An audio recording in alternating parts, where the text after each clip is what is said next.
a point that has not been made by most of the council. The issue of conservatory orders is not for the benefit of the private or the public party. Conservatory orders is for the benefit of the court, because they are supposed to preserve adjudicatory capacity of the court. Just that. If a party benefits because of that, that is collateral. And that is really important for this court.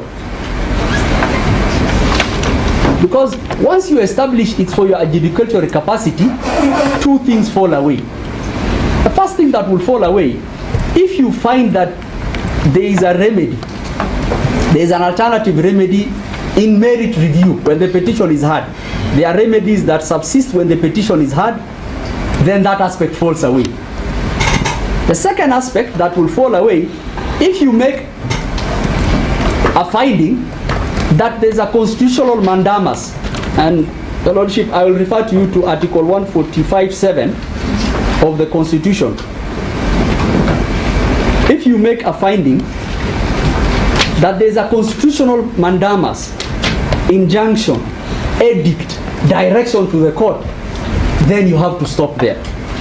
And Article 145(7) is in such mandatory terms that there is no other way that this court can interpret. X, the president shall cease to hold office. Constitutional injunction, mandamus. So once if those two findings are made, then there is no way the petitioners can establish the negatory aspect. As it relates to the two issues, the gravamen of dispute, the position of the IEBC is that the IEBC does not play any role as it relates to vacancy through impeachment under Articles 99 and 137 of the Constitution. There is no constitutional role for the IEBC. There is no statutory role for the IEBC, and I'll come to that because we spent quite a bit of time. Just like the predicament the court is in, whether it should intervene under 165, we also had that predicament. Is there a role for the IEBC? That is the question the CEO of the IEBC asked. And we came to the very considered conclusion, there is no role for us because of constitutional design. And I'll come to that constitutional design.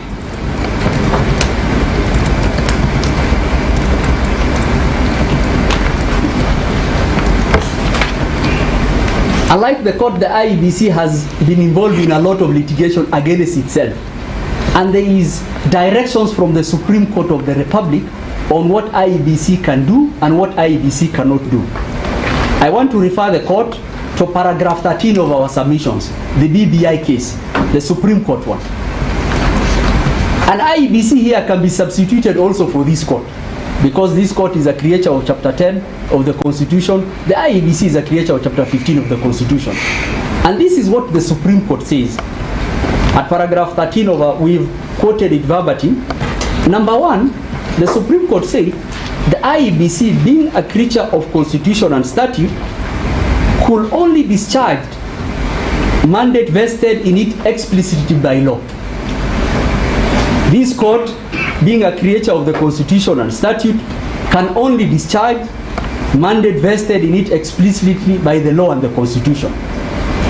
The second one, which is very important for this court, is the court said that this was direction given under Article 10(2) of the Constitution and the aspects of rule of law under Article 10(2).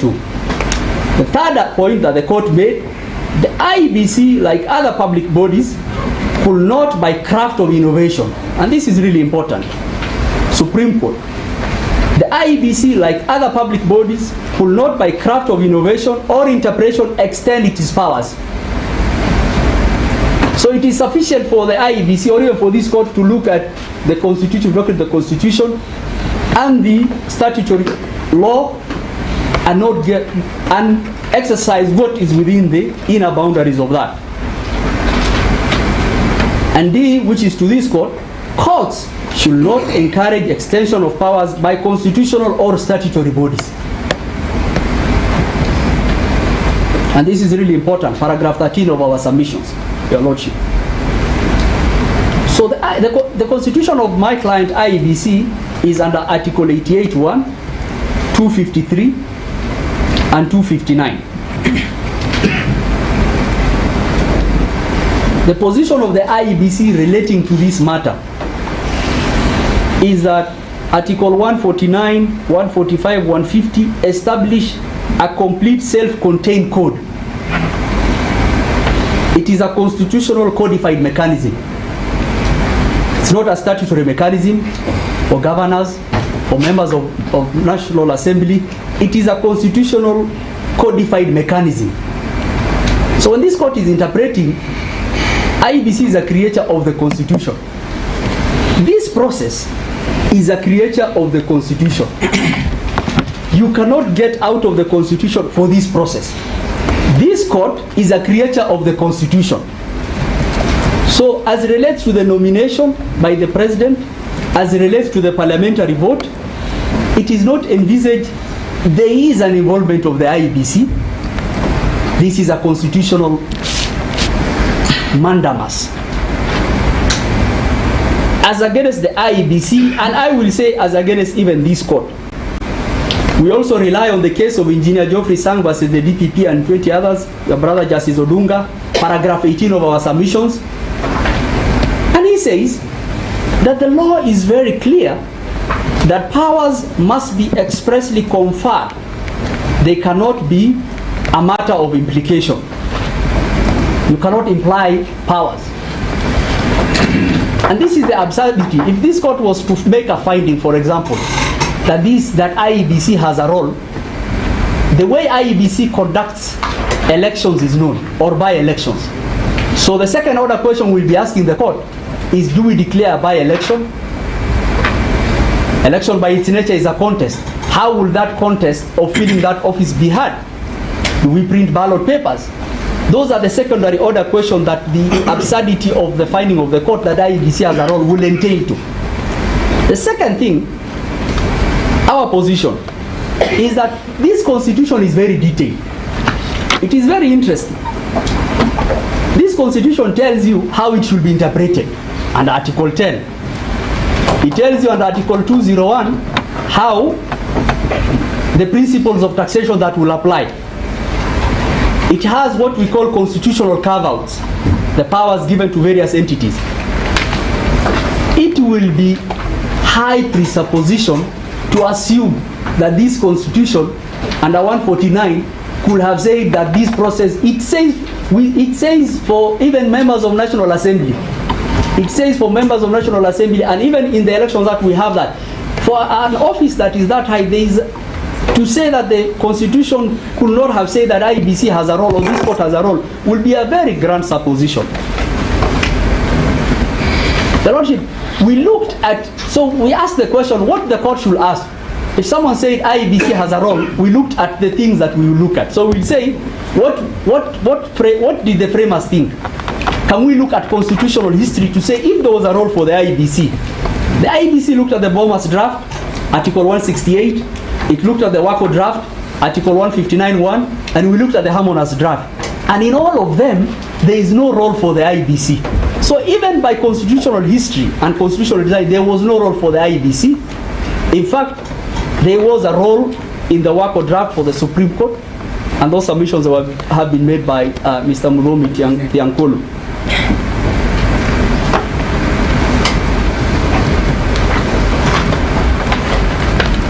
Thank you. Your Lordship, just 1 minute, I'm almost winding up. Your Lordship, for you to, and then there's a second issue, and then the reason why the court should not interfere with this process, especially I would find there's a role for IEBC. For you to make a finding, for you that the first finding that you have to make, there is first, the people who hold public office, they hold what we call RETAC relationships. These are relationships of trust and confidence within our constitutional architecture. Relationship of trust and confidence within our constitutional architecture. So you have to make a finding first. There is a property in public office. Okay, number one. And that confidence is to the Constitution. Number one, you have to make a finding. There is a property to hold in public office. Okay? Even when there is a breach of that trust, and a finding has been made by other organs of the Constitution. And the court, the test has always been threefold. Number one, total interference, judicial fear. And we don't do that. Our courts don't do that. Courts don't substitute their preferences to what other organs do. The second aspect has been total deference, not to what other organs do, but total deference to the Constitution. And this is very funny. Professor Gachagua'S is here. I used to teach first year contract, and the case of Feldhaus versus Binley came to mind. That the Constitution is silent, so that means that we can read into things, or we can tell the court to intervene. The Constitution is silent on the court intervention under 149, so we read into it. So that's the second aspect. Total deference. If there is a constitutional injunction, constitutional mandamus against a public body or against this court, then the court should be able to deal with that. The third one is the intermediate test. And this is what the court has applied, Your Lordship. The intermediate test is you do procedural constitutional compliance. This is our authorities in E181, Justice Majanja's judgment in the Finance Bill Act. In fact, the decision of the Finance Bill Act Supreme Court came down a few hours ago. I think we provide to the court should look at it.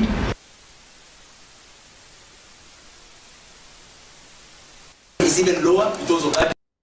And look at that decision which we provided to the court. The court does what we call procedural constitutional compliance. And what is that? You look at whether what happened and the threshold within the Constitution have been made. No more than that.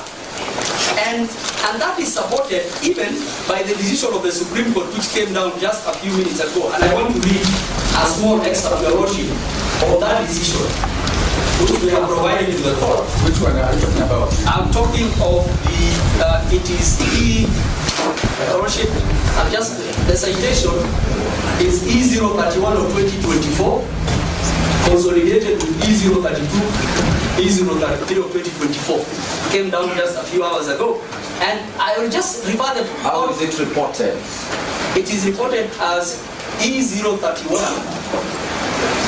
Let me just it's not yet reported, but it is petition number E031 of 2024, Cabinet Secretary for National Treasury versus Okia Omtata. Petition number E031 of 2024, as consolidated with petition number E032, E033 of 2024, Okia Omtata, the Cabinet Secretary for National Treasury versus Okia Omtata. I argued that matter. I was led by Professor Gachagua'S. Mr. Ochiel Dadby is there. He can rebut that he was part of those proceedings. So the threshold is even lower for public participation, number one. That is something that the court has to look at. But importantly, what did the court say about interference at paragraph 208? And I will end here, Your Lordship. Paragraph 208, the Supreme Court of the Republic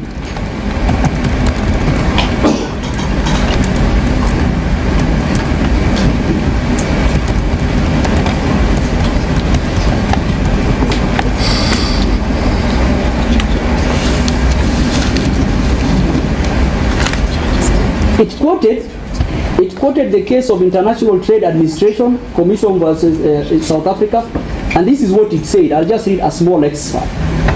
Where the Constitution or valid legislation has entrusted specific powers and functions to a particular branch of government, courts may not usurp that power or function by making a decision of their preference.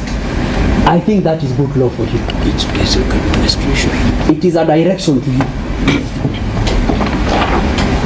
And if you look at that case, if you look at Peter Munya, if you look at the nugatory aspect, and if you look at the fact that there is at what the submissions of Hussein Marjan and our submissions, you will find there is an express constitutional injunction against interference, not only for this court, even against IEBC. Because if you told me this is an election you are able to clear, then I'll tell you, how am I supposed to conduct this nomination process? And what are the constitutional orders flowing from that?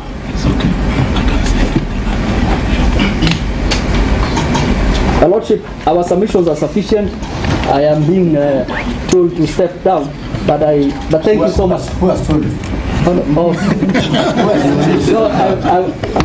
I was being told by Professor Gidi Mugai. Professors of this way, my lord. My professor is telling me to step down. But if I can, just a second. Yeah, not the clock, but professor. But our submissions are those ones. They are on record, and even if there is a role to be played by IEBC, our position is those are administrative roles which we could still play, and that is provided for under Section 11 of the IEBC Act, Section 13(1) of the IEBC Act.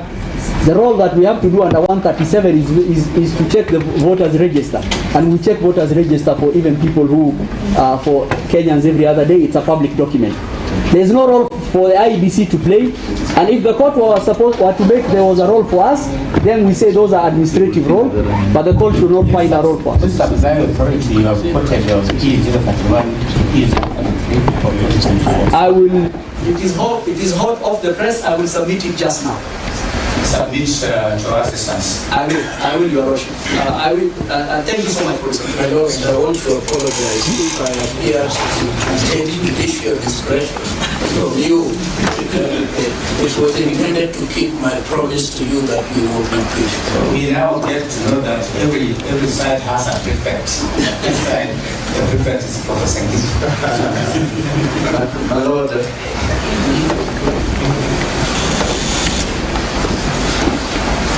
just want to also add my voice to the submissions that have been made by the respondents. We should go on record with that. My name is Shara. I'm the Solicitor General for the Attorney General, together with Professor Gitu Muigai and Charles Mutinda and the rest of the team. Yes, my Lord, to say one or two things so that we wrap up submissions from our end. My Lord, it is not in contestation that under Article 145(7) of the Constitution, a final decision of impeachment was made. It is not in doubt, and that has not been controverted by either side. No, we have. That is what we have challenged. A final order to this, my Lord, was made. Secondly, my Lord, it is also not in contestation that a vacancy has arisen or arose in the office of the Deputy President.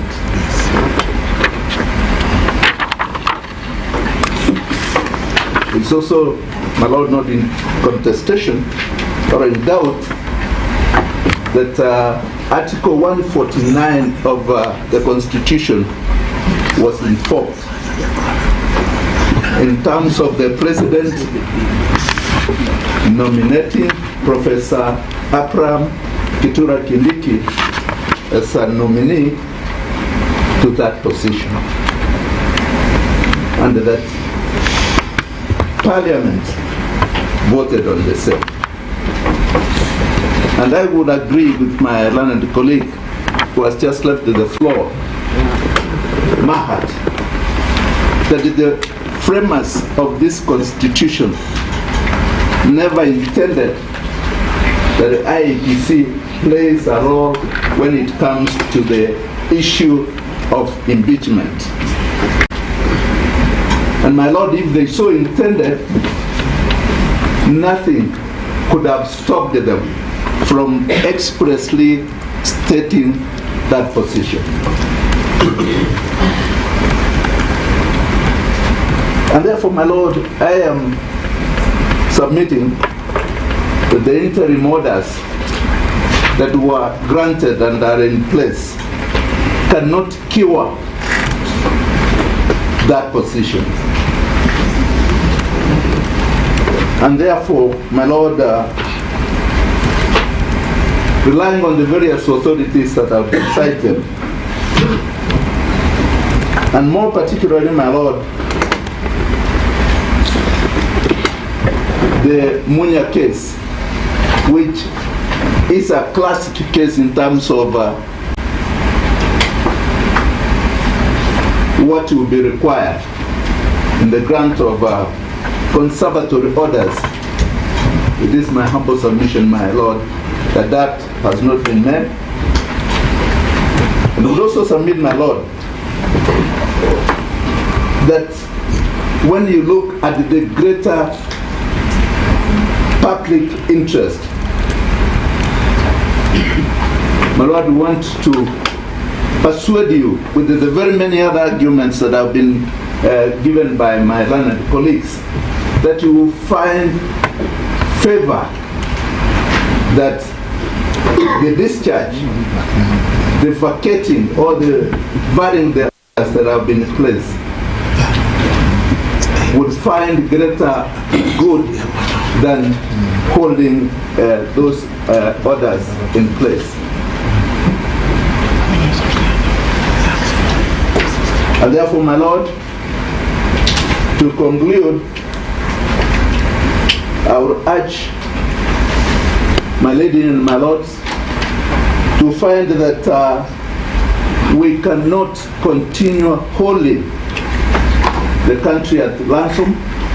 We need to make a decision that some of the roles and the responsibilities that are played by the President, which are currently at a standstill, would be extremely critical that the moment these orders are vacated, the rest of the processes should be allowed to be completed.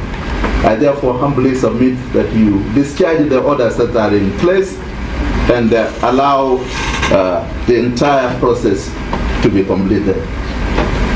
I submit, my Lord. Thank you. My Lord, I want to confirm on behalf of the respondents that we rest there, but with your kind indulgence, if there is to be a reply, I think again we need to remind ourselves that it ought to be on points of law. If the case is rehashed afresh, we would still be here tomorrow and it would contrary to procedure.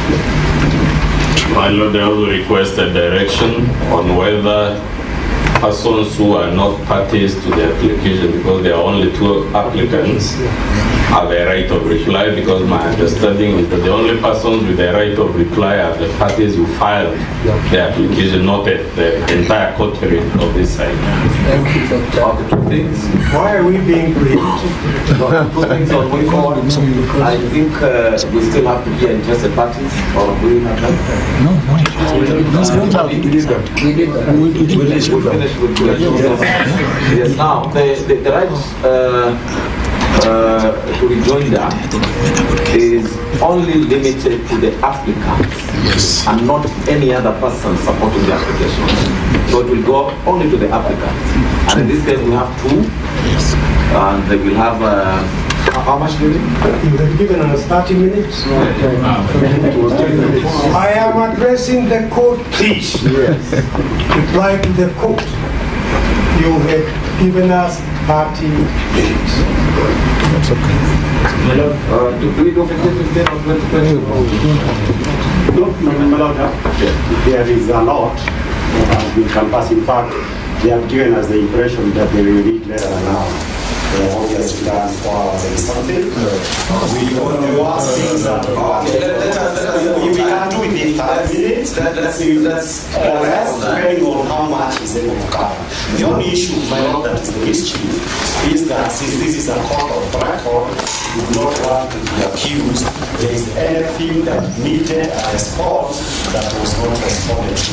Otherwise, I'm very tired. We don't want to be here forever. So we just are here to do the business and we go. Okay, this is the way forward. We will give the respondents the time in 30 minutes. Not the respondent, but the applicant. That's I don't care. Please the court. Because I'm from on the same issue. Because I've been standing and I did catch your eye. Still on the issue of the right of people. My lords, you might remember that I am one of the presented petitioners in petition 11. And for the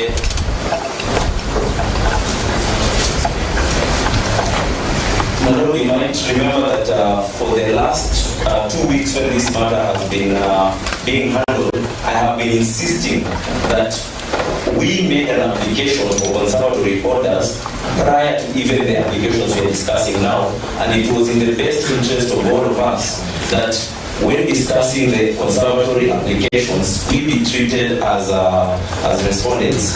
My lord, unfortunately, when the court gave directions, it consolidated all the petitions, but did not give directions on how our applications would be had. Now, Mr. Bosso, just a minute. We will restrict ourselves to the applications at hand. So if yours is not among the 2 applications, then you may have to address that later, not now. And the rejoinder should be on points of law. The rejoinder should be on points of law. My lord, I stand guided, but I'd still wish to point out that there are very specific issues that I raised that were not raised by the other applicants, and which the other side has responded to, and would leave the issues unresponded to altogether. You can pass those submissions to their counsel for the other applicants.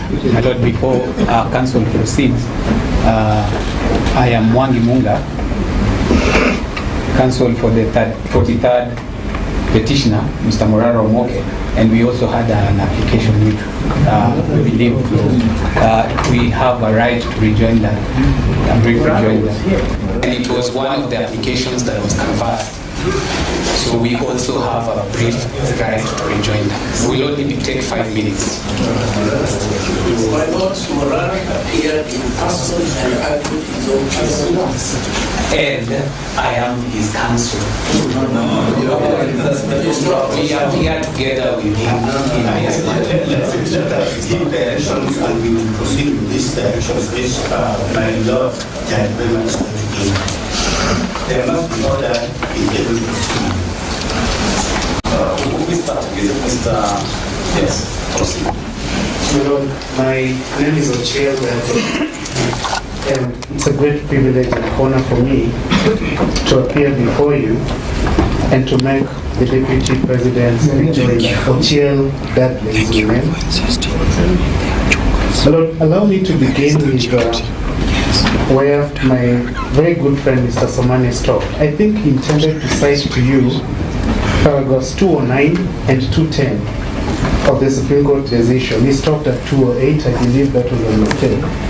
Because if you look at paragraph 209, this is what the Supreme Court has said this afternoon, that the framers of the Constitution made it possible for litigants, like our client, the Deputy President, without exception, to approach the courts for redress of fundamental rights and on issues concerning interpretation of the Constitution to determine whether any law or anything said to be done under the authority of the Constitution is constitutional. Paragraph 210, Supreme Court, this afternoon, the court says that this constitutional inquiry, the inquiry you're involved in, extends, the court while conducting this inquiry should bear in mind the unlimited reliefs contemplated under Article 23. Now that's sufficient to clear any doubts about your jurisdiction and to clear any doubts about your power to give conservatory orders. If there are any doubt, the court should now feel comfortable My Lord, during the break, I inquired for my learned friend, Mr. Tiankolo, a very good friend of mine, and I asked him, Dr. Tiankolo, who is the governor of Meru County? He told me, Kawira Mwangaza. Then I asked him, by what authority? Is he still submitting on points of law, my lord? Yes. You want to hear? When I asked him, by what authority? He told me, by a conservatory order. And so, my lord, this court can give conservatory orders against impeachment. The conservatory order we are speaking about, the one I was speaking to my colleague about, was given by this court not so far ago, on the 21st of August 2024, in petition E429 of 2024. Let me come to the other case, the Kisii governor's case. Lord Justice Ogola, you are familiar with that case, you're not a stranger to it. Because at some point you gave directions indicating that you would not interfere with the conservatory orders in place, and that that matter would come before Justice Okwan, which is a decision my learned friend, another good friend, Mr. Nyamodi, spent a lot of time on. My Lord, that case is different from this one on the issue of delay. Under Section 32 of the County Government Act, a vacancy in the office of Deputy Governor must be filled in 14 days. What did Purity Morakirera do? She filed her petition on 1st of April 2024. The Senate impeached Dr. Robert Monda on 14th of March 2024. So she was coming to court outside the 14 days.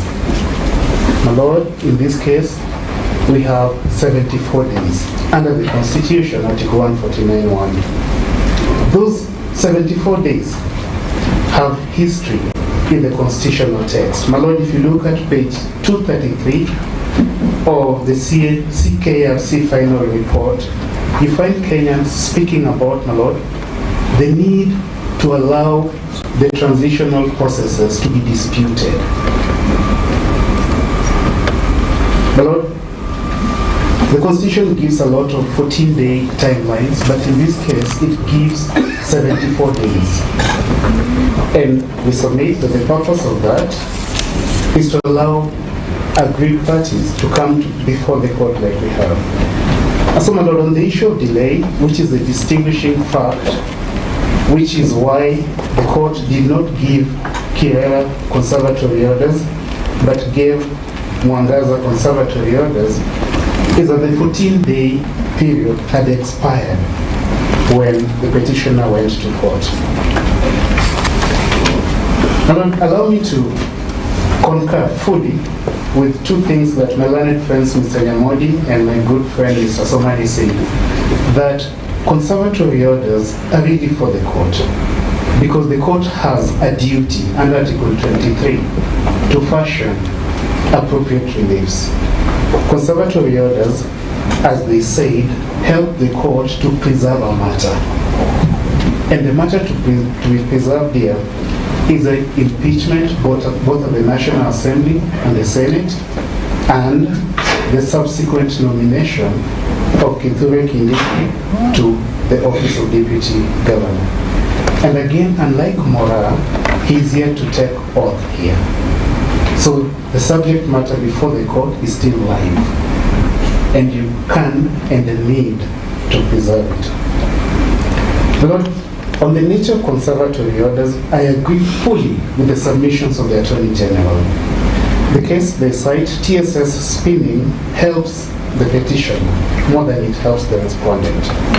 Because in TSS spinning, the court says that conservatory orders act as tools for preservation of the subject matter, hold the subject matter in situ. They maintain the situation of the subject matter before the mischief crept in. The mischief crept in here when Mwengi Mutuse filed his motion.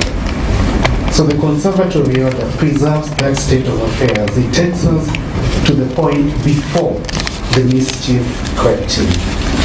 More mischief will creep in if, despite this litigation, Kithure Kindiki is sworn into office.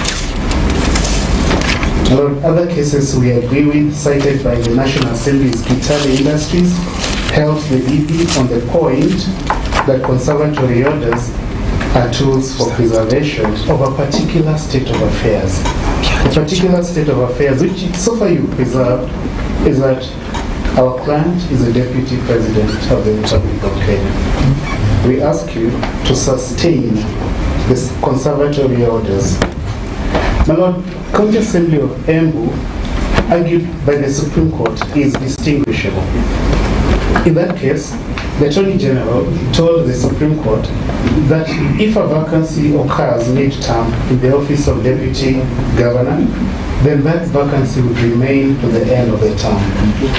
The vacancy, paragraph 28, County Assembly of Embu, the Attorney General told the Supreme Court would remain to the end of the term, it would remain unfilled. That time, we had not yet amended Section 32, Capital B of the County Governments Act. It was amended in reaction to this Supreme Court case. And so the Supreme Court, to that suggestion by the Attorney General, says that no, we cannot have an indefinite vacancy in such a vital office. That case is distinguishable. I reiterate that the timeline we have here is 74 days. We're yet to eat into a quarter of those days, my Lord. And from the posture taken by this court, it's possible to hear this case and conclude it within those 74 days. My Lord, this petition, within those 74 days, all the three chains of Kenyan's court, when required, have risen to the occasion. BBI did not last the 3-5 years my friend Mr. Diankoli spoke about. It lasted a matter of months. And so it's possible for this court to hold things in place and to expedite the main petition. My Lord, unless that happens, my becoming friend, Professor Gideon Migai, spoke about the dissipation of the subject matter. He said this has already dissipated. My friend, Professor Gianda, said, likened it to a death which has already occurred, and so there's no coming back from it. The Senate in their submission suggests damages. The petition does not plead for damages. In short, my Lord, if at this stage the respondents can tell you that the court cannot craft remedies, Dr. Kiankol bases his preliminary objection on that point. He says that you should not touch this dispute because you would not be able to craft any remedies after hearing the case. And if at this stage, before you hear the case on the merits, you can be told that what would happen when, without conservatory orders, you hear the case and the petitioners succeed. My Lord, as I move to conclude, the Attorney General urges you to find, on the basis of the vacancies in the IBC, that there's public interest in allowing the process to conclude. My Lord, there is an authority, a court order by this court in proceedings to which the Attorney General was party. The Attorney General, in January of this year, 26th of January 2024, in the Banisa case, the Abdullahi versus Attorney General, was directed to reconstitute the IBC. He has not done that. Today, the Attorney General stands before you and tells you that on account of his delict, on account of his and his client's contempt of court, you should exercise your equitable discretionary remedy of conservatory orders in his and his client's favor. My Lord, a party cannot benefit from their own wrongdoing. That fact of vacancy in the IDC against an order of this court should not be evaluated in favor of the Attorney General and to the disfavor of the petitioners. Mr. Dudley, my Lord, are there any pending litigation on the IBC constitution? There are, yes, my lord, but this order has not been stayed, it has not been appealed. That's okay. Yes, my lord. My lord, there's a case that we did with my good friend Mr. Adrian Kamondo. It's called Itubi versus Law Society of Kenya, where Justice Omudi gave directions and orders to maintain the status quo pending the determination of the matter in court. Itubi, through my good friend Adrian Kamondo Njenga, went to the Court of Appeal. The Court of Appeal, my lord, affirming those orders, found that it was an act of mischief to ask the Court of Appeal to vacate conservatory orders meant to preserve the status quo pending the hearing of the matter in court. We submit that the application to vacate made before you is an act of mischief. There's another case, my lord, on this issue of vacating conservatory orders. This case was argued by my good friend Mr. Yamudi when he was still on the good side of things. And Professor Gideon Mugay was also in it. Those days, Yamudi was a good guy. He had not joined the bad company of Mr. Gumbo, who was my friend. This is what the Court of Appeal said. The Court of Appeal said that... Lobby must be a bad guy if Gumbo is bad and his friend.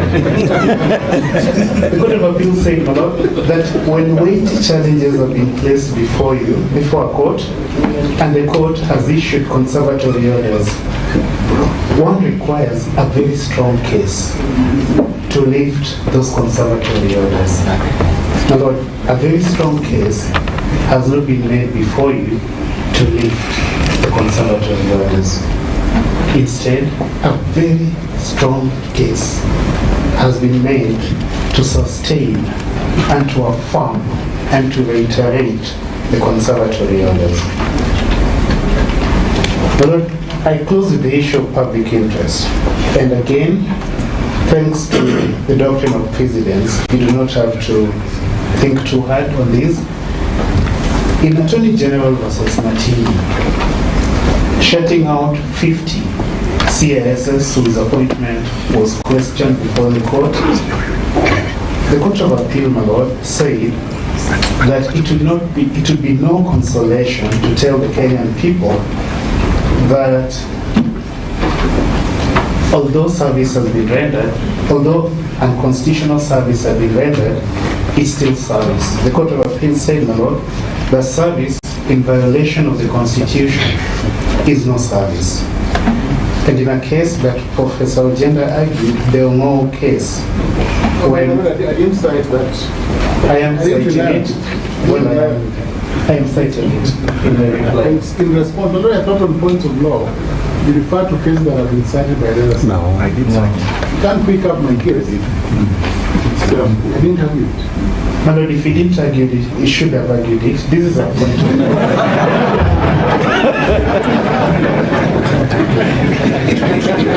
My lord, you are told about the public interest.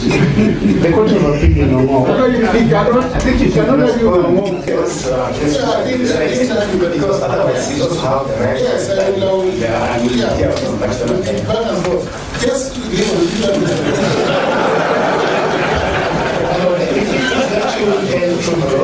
have, for example, presented to you the Supreme Court President.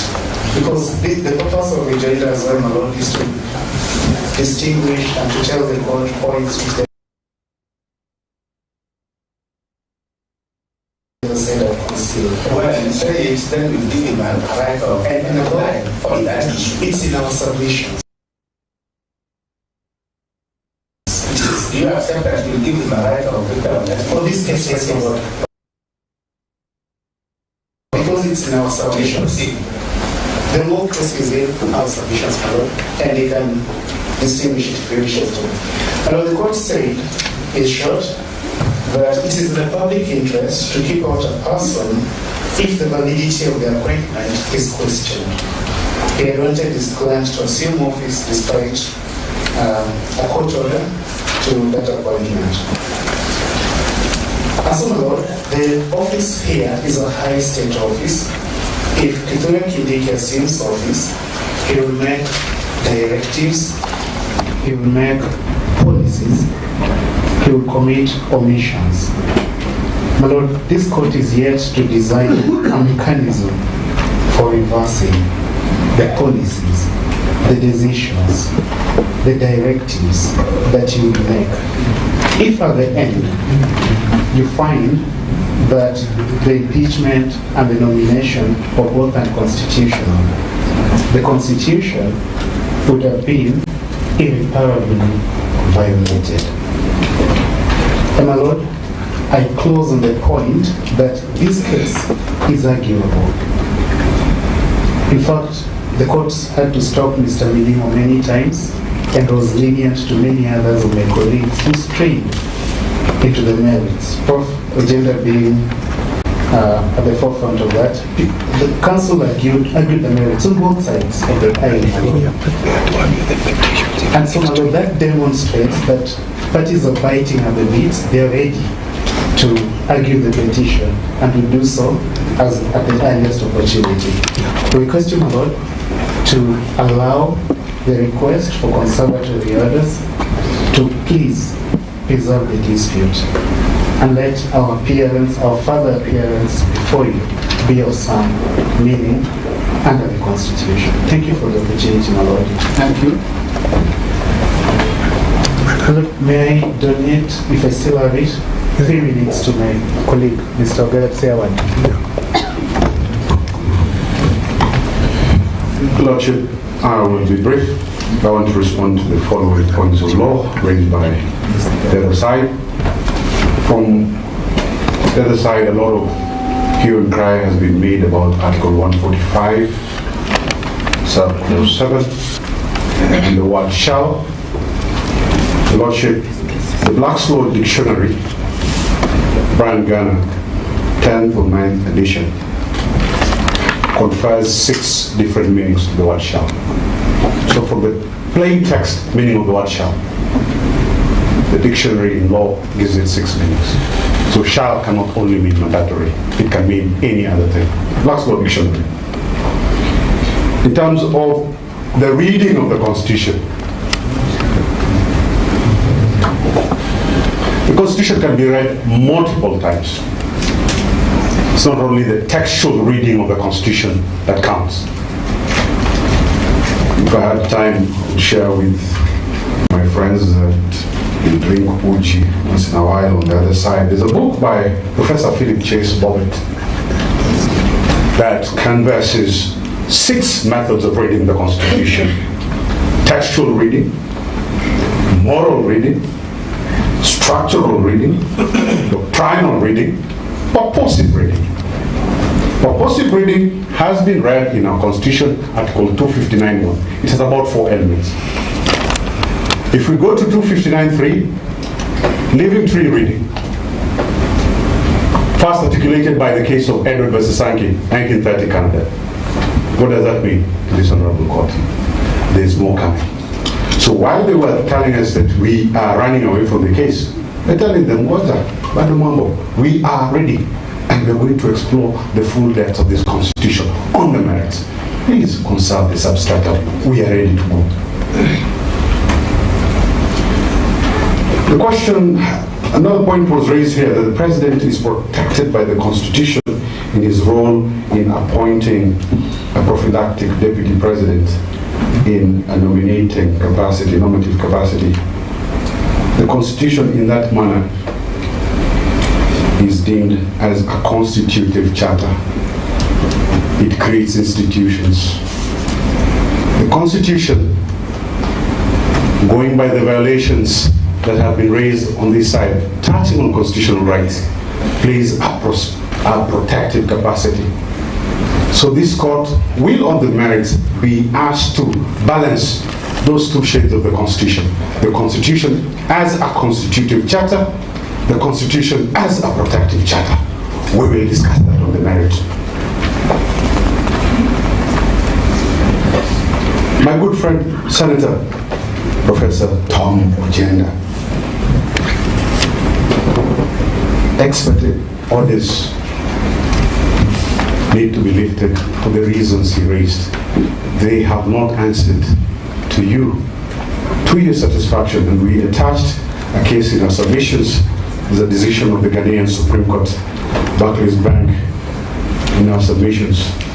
The test for overturning a decision made ex parte, they have not satisfied you as to why the decisions of Justice Mwangaza should be overturned. The issue here is broader than mere compensation by way of sums of money to an individual. The broader question here is the Constitution and how offices of the Constitution are occupied. Article 1, Article 2, Article 3 of the Constitution. My good friend and teacher, Bubomi Thiankolu, that there is an absence of a specific textual authorization for judicial involvement in the court. Again, we refer to the various methods of reading the Constitution. So that if we go by their own arguments, and I had my good friend Mr. Somani talk of reading in, that's a remedy available in this court under Article 23. Reading in can't be read into statute or any other constitutional methods here. We can use that as a remedy. So the absence of express textual bar in the Constitution does not preclude this court from reading the Constitution in any other way. Several documents were cited here, the Bomas draft, the Kilifi draft. What was missing from all that discussion is the commentary from individual delegates. Because if we were to look at the travel, the preparatory documents, where are the comments from the delegates? Where is the report of for the Committee of Experts? And in any case, the Constitution 2010 enjoys its imprimatur, its force in law, by the seal of approval it was given by the citizens through a referendum in August 2010. And any law interpreted and read into the Constitution post the promulgation, that becomes law. These courts have been laboring to do that for some time. Finally, Mr. Milimo, the Senate sits in a quasi-judicial capacity. Yes, the Senate sits in a quasi-judicial capacity. Article 47 kicks in. This court has to exercise judicial review. Madison versus Marbury, 1803. It is inherently the province of the judicial branch to say what the law is. Absolutely. Thank you. My Lord, for purposes of the second application, Mr. Ndegwa will, in about 5 minutes, will make some 2 points, then I will proceed with the remainder. Thank you very quickly, my lords, my leader. Permit me just to indicate what Professor Yudhu Muigai Senior Counsel indicated, that the Senate is a chamber or is a political chamber. There can never be something that is far from the truth, because in the case of Governor Wambora, that is civil appeal number 21 of 2014, the Court of Appeal had the opportunity of evaluating that preposition, and it came to a conclusion that when the Senate is seized of a matter of impeachment, it's not just a political chamber, but it converts itself into a quasi-judicial process. And that is why, my lady, my lords, under starting order number 79, the Senate is required to take a special oath before constituting itself into a quasi-judicial chamber. On the question, one issue about justiciability of the process, it's our humble submissions, my ladies, my lords, that was ousted by the enactment of Article 3, Article 1, Article 10, 27, 25, 50, 165, and 159 of the Constitution. When the people of the Republic of Kenya enacted Article 3, it bestowed upon all state organs, any individual, to protect the Constitution. And therefore, there is nothing that is far from the reach of this court, insofar as the protection of the Constitution and Article 3 is in issue, insofar as the upholding of the doctrine of sovereignty is in issue, insofar as the application of Article 10, the principles of and the values of governance are concerned, and most importantly, the rule of law? How can it be that justiciability can be pleaded as a defense, yet the court is being told to uphold the rule of law, good governance, democracy, and the participation of the people? How can it be that this can be a defense when Article 165, 3D calls upon this court to interrogate whether anything said to be done has been done in accordance to the Constitution? Was the impeachment of the Deputy President not done within the Constitution? Was it not sanctioned by the Constitution? How then can it be from the reach of this court? How then can it be a defense when Article 27 creates a doctrine of equality before the law? How can it be argued in that respect? Allow me to address what Professor Ojienda addressed. The question of the two-tier trial. Yes, it was a two-tier trial, but was the Deputy President granted an opportunity to be heard? My lords, my ladies, look at Article 1 and Article 94 of the Constitution as read together. Article 94 provides for the creates Parliament and provides that it's a representation of the people.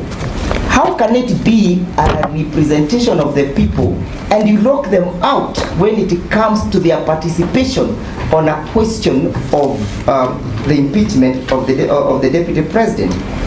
How can it be that Parliament can be immune from the application of Article 1 and usurp the people's power when the people are supposed to directly participate in giving their views under Article 118 of the Constitution? Ladies, my lords, you are invited to look at the trial at the Senate, and you are told that it was time-bound. My ladies, my lords, it's a misconception and misreading of the Constitution under Article 145. My ladies, my lords, the only time Senate was limited was when or if it constituted itself into a special committee. If what transpired in Parliament in the Senate was a matter that was under Article 145 clause 6, then we could say that the 10 days period mattered. But it is important for us and imperative for us, my ladies, my lords, to note that when the Senate sat to hear the impeachment of the Deputy President, it is sat as a plenary of the House. And as such, the 10 days were not therefore applicable in that circumstances. Number two, my ladies, my lords, you have been told that the Deputy President avoided to appear for his defense and that he was represented. But my ladies, my lords, if my good learned friend Professor was candid with the truth, he would have drawn your attention to the provisions of the rules of procedure for the removal of the President and Deputy President, starting order number 78(9), and you'd have drawn your attention to rule number 6. And on that rule number 6, he would have told you that the rule provides that where the President chooses to appear before the Senate, the President shall be required within 3 days of the invitation under sub rule 4 rule 4 on the date specified in the invitation to file an answer to the charge with the office of the clerk of the Senate, in which the President shall set out. He would have told you the mode of appearance. 1, the President's response to the particulars of the allegations. Number B, how the President, and in this case the Deputy President, proposes to appear before the Senate.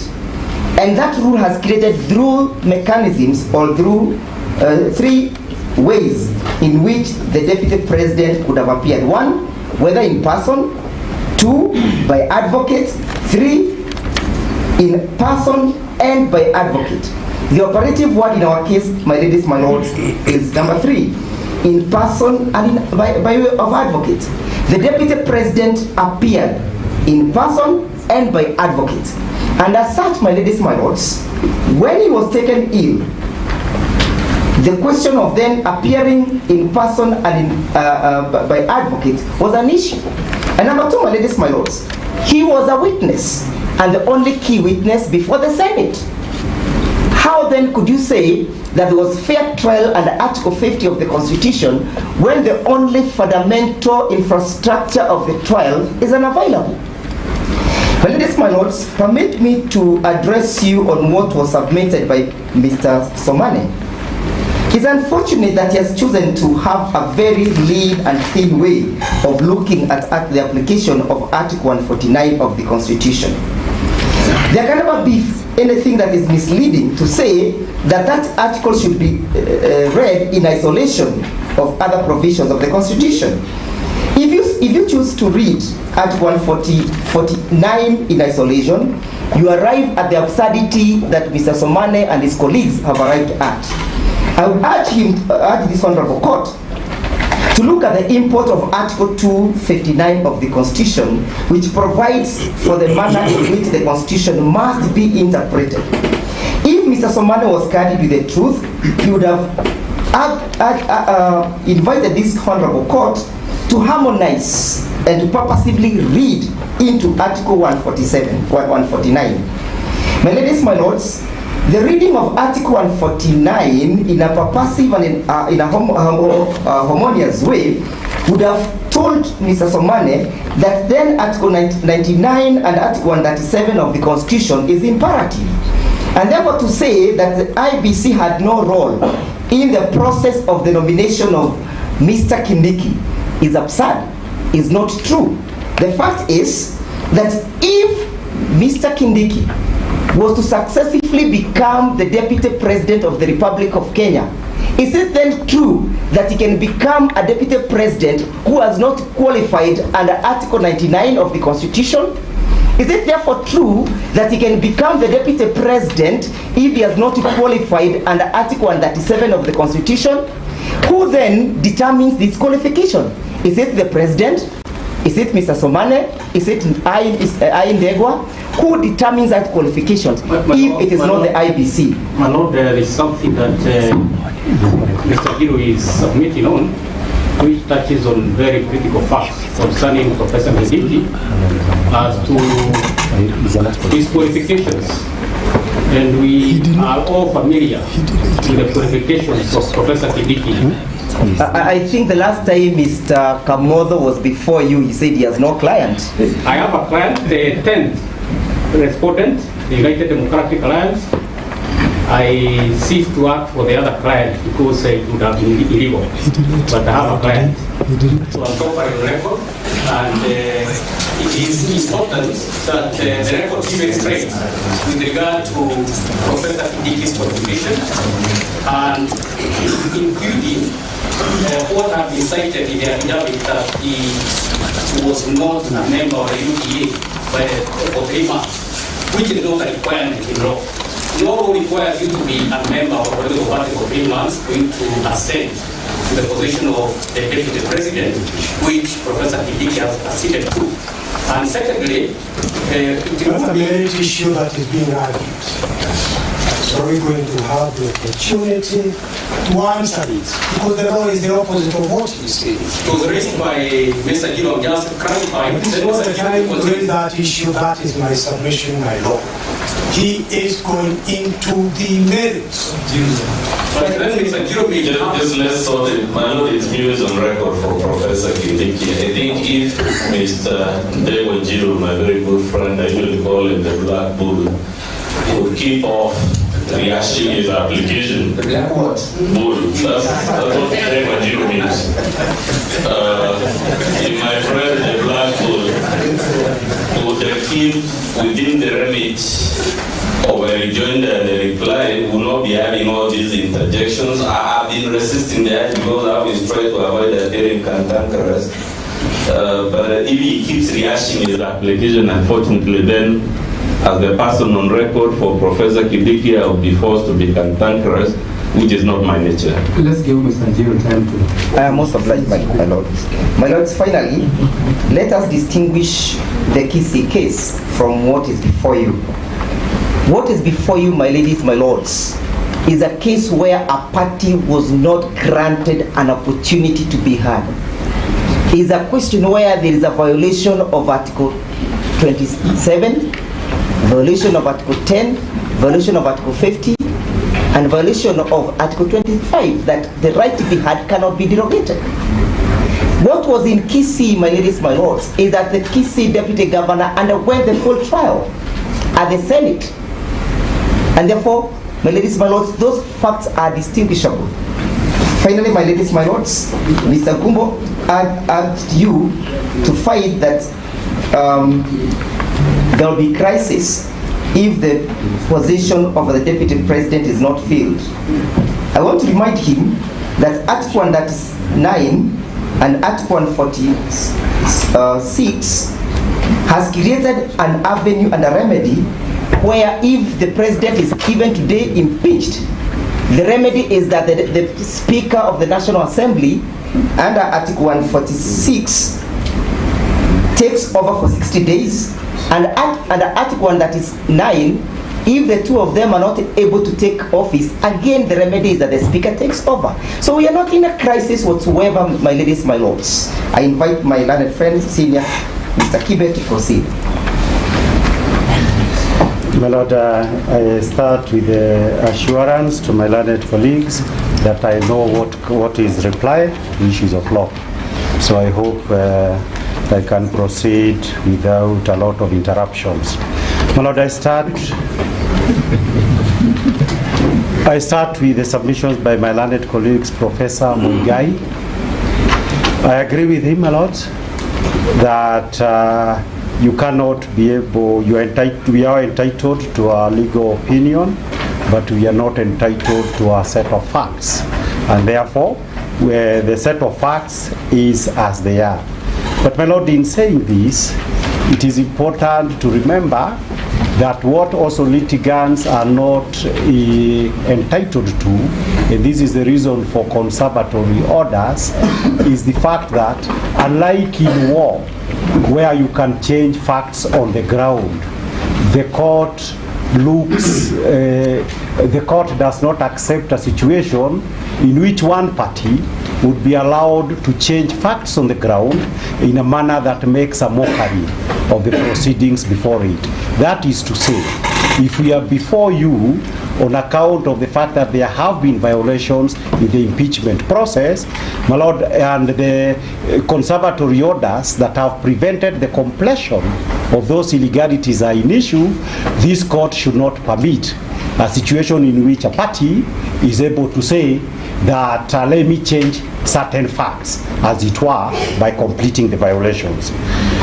My Lord, there is a question of public interest. We don't have to say much about it, but coming from the Honorable Attorney General, my Lord, I would only urge that public interest from the Attorney General must also be read, apart from what is directly friendly to the government, must also be read to what is also friendly to the people of Kenya, and that is a desire to ensure that the impeachment process is done credibly and upholding all the rights and the procedures that are in issue, so that it is still possible for the Attorney General to say that public interest in this particular scenario would require that fundamental rights, the case on fundamental rights, be concluded before you can be able to say this or the other person should take office.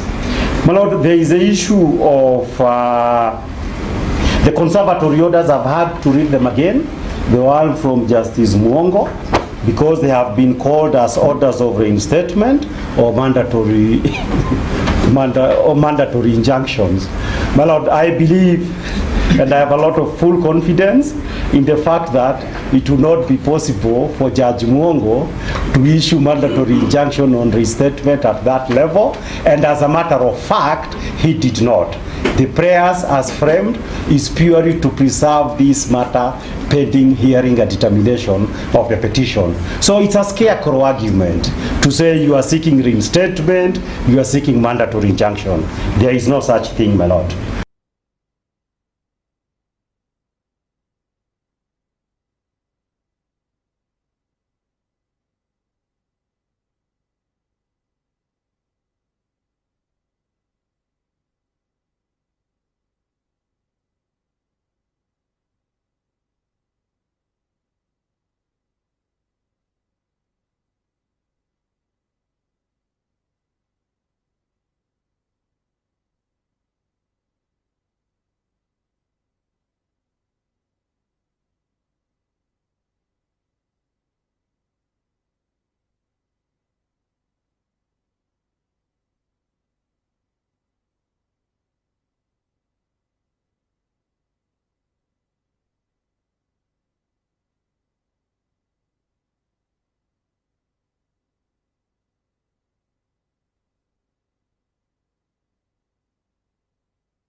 Unatazama Mwangaza TV, tumaini lako.